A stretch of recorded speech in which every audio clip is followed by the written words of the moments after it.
Hi, my name's Adam. I'm the pharmacist on Hi, the floor Adam. today. I'm Christina. Hi, nice to meet you. So you're the new RN then, right? I am, yep. Okay, very good. I see the doctor just came through and wrote an order for Vancomycin.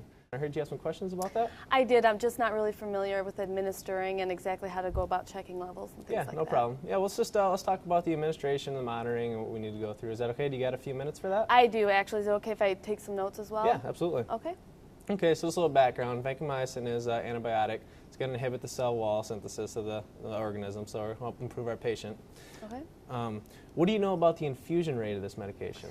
Well, that's really my main question, is how long of a time period to infuse it over? Well, since this is a time-dependent antibiotic, this is important. A general rule of thumb is for every 1 gram of antibiotic, we want to infuse over 1 hour. So in this case, our patient's getting 1 gram every 12 hours. So the infusion time, we're going to run over 1 hour, so it's pretty simple. So that's just something to keep in mind. Yep, and with that, that's important because with vancomycin, you can get what's called red man syndrome, which is basically a rash that you can get all over your body or just at the site of administration. It's kind of like an allergy, but not necessarily a true allergy. It's something that we need to look out for. Okay, so I'll check on the patient every 30 minutes or so after infusion? Yeah, that should work. Like I said, it usually happens right away after the infusion, so especially right at the beginning of the infusion, that's going to be the most important time, but every 30 minutes should work out, yeah.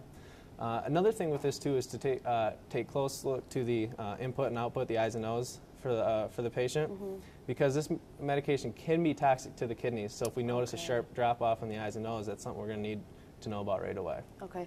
When do I need to get the level then? Yeah, good question.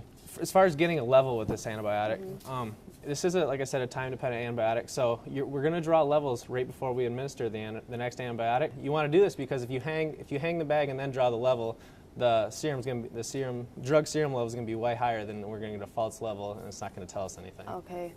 Geez, I guess this is there's a lot to remember with this particular medication. Yeah, there really is. Okay. It's just a few main things that I remember. Like I said with the administration, if you can remember to administer 1 gram every hour, but not every dose is 1 gram. So say, for instance, the patient gets 1,500 milligrams for his next dose, we're going to infuse that over an hour and a half. I see. Okay, and then like I said with the kidneys, this drug has known to be somewhat toxic to the kidneys, so we need to be very close in our monitoring with our serum creatinine in the eyes and nose. Okay, so to summarize, I will hang the bag every 12 hours and make sure to infuse it over at least 60 minutes? Absolutely. Okay. So one other thing I wanted to mention too is with the compatibility here. A patient like this that is very sick, they're going to have multiple lines and a lot of things going on, so they're going to have more drugs. Okay. Just be careful that after the drug is infused, to flush it with normal saline before giving your next drug, just to avoid any compatibility issues. Okay, and when I looked it up before, I wrote down to monitor the blood pressure, the urine output, weight, and then we should measure the BUN and serum creatinine more periodically?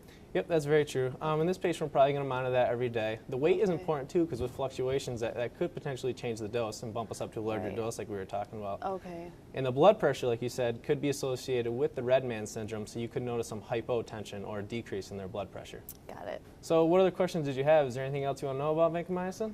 No, I don't think so. You covered everything. Thank you very much. All right, yep.